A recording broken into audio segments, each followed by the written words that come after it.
वालेकुम रहमतुल्लाह बरकातहू। पीर जवेद दरवेश आपके सामने है। अगर आप मेरी बात किसी को अच्छी लगे, या अगर यहाँ पर दिमाग रखने वाला हो, या मुसलमानियत में हो, जो गुंडागर्दी से परहेज़ करता हो, आज हम एक प्रोटोकॉल देते हैं हर किसी को।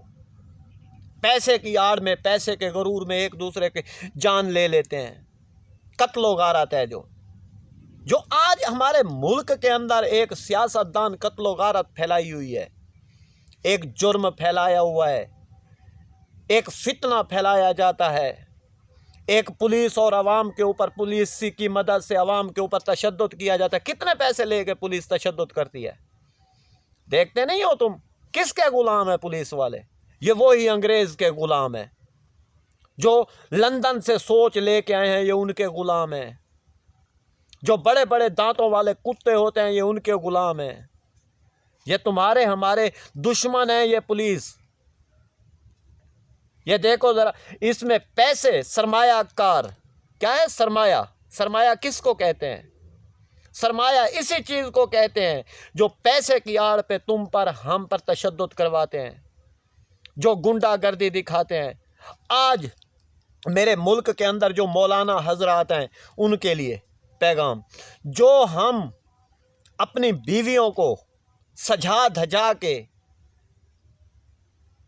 मेकअप करा के, सींट सुरमे करा के बाज़ार में दूसरे गुंडों को, दूसरे कुत्तों को दिखाने जाते हैं, दूसरे लोगों को दिखाने जाते हैं, क्या वो तेरी या मेरी क्या लगती है? घरों के अंदर जो बीवियां कहती हैं हमें वहाँ ले चलो, हमें वहाँ ले चलो, ये क्यों अयाशियाँ हैं? क्या वो जिस बीवी के साथ तू निकाह करता है वो किसी दूसरे के लिए बनी है? जिस्म बेचने वाली औरतें हैं, अपना एक हुस्न दिखाने वाली दूसरों को औरतें हैं, ये किस लिए हैं? आंखों से तो वो अंधी हैं, सिर्फ जिस्म के ऊपर फैशन वाला कपड़ा दिखाती हैं। ये फैशन कहाँ से आया है? ये एक यहूदी ने प्लान बताया इनको, सियासतदानों को, तुम ऐसे फैक्ट्री लगाओ, उसके ऊपर कपड़ा बनाओ, वहाँ पर पैसा जमा करो, ये तुम्हारे लिए फैशन है। अंग्रेज ने क्यों अपनी लड़कियों को नंगा कर दिया है? हमारे जो मुसलमान की औरतें हैं वो तो कपड़े पहन के खड़ी हैं। अंग्रेज की औरतें, गैर मजहब की औरतें नंगी क्यों हैं? क्योंकि उनका कुरान भी हमें नंगा कह रहा है। कुरान कहता है वो औरतें नंगी हैं। नंगा बदन जिसे दूसरों मर्दों के साथ जो हम बिस्तरी करवाती हैं, दूसरे मर्दों के पास जाके अपने जिस्म की ख्वाहिश बुझाती हैं। क्या तुम्हारा जिस्म इतना बर्बाद हो गया है? तुम्हारे पेट के अंदर इतनी गंदगी पैदा हो गई है, तुम्हारी सोच के अंदर इतनी गंदगी पैदा हो गई है, ताकि तुम दूसरों की बेटियां, दूसरे की बहन, माँ के हिफाजत करने के बजाय तुम अपनी बीवियों को, नंगी को बाज़ारों में अकेला भेज दो, फैशन वाले कस के कपड़े पहना दो, ताकि दूसरे मुसलमानों का भी ईमान ख़त्म हो। ये किसकी प्लानिंग है? ये उस यहूदी की प्लानिंग है, उस सियासतदान की प्लानिंग है जो यहूदी से नोट लेता है, मुल्क के अंदर से एक कुरान का निज़ाम को बेचता है। ये उस आलिम का काम है, उस मौलाना का काम है जो मुल्क के अंदर एक गलत आइन पास करवाता है। ये उसका काम है जो मेरे मुल्क के अंदर कत्लो गारत करवाता है।